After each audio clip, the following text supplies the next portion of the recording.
The first thing that I would do is add higher zinc foods to your diet.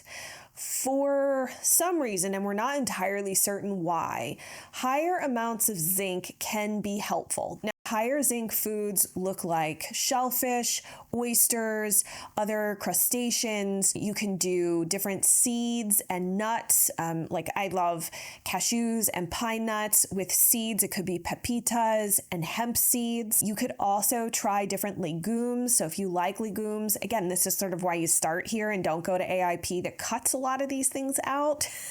But the higher zinc foods are potentially an option to help improve the HS inflammation under the surface. And why there tends to be an improvement with higher levels of zinc, the next step that I would try is to remove or drastically reduce the amount of yeasted foods in your diet. So yeah, trying a yeast-free diet. This can be really tricky.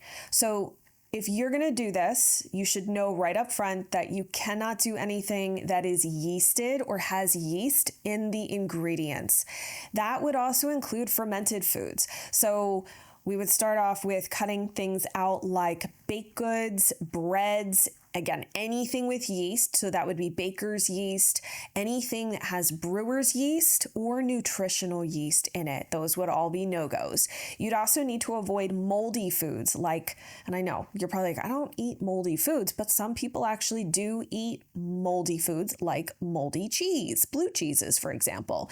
So anything that has yeast in it would be cut out of the diet. And again, I would probably give that a good 30 to 60 days to see how that helps you. Beyond that, I would really try to limit your sugar intake. So that would be to cut out all higher glycemic fruits and focus on things like berries, lemons, limes, green apples, things of that nature, and probably swapping out any additional sweeteners for things like monk fruit or stevia. Trying to really minimize the glycemic index. If you're gonna cut out sugars, I would technically consider any really processed white flour to be in that category as well.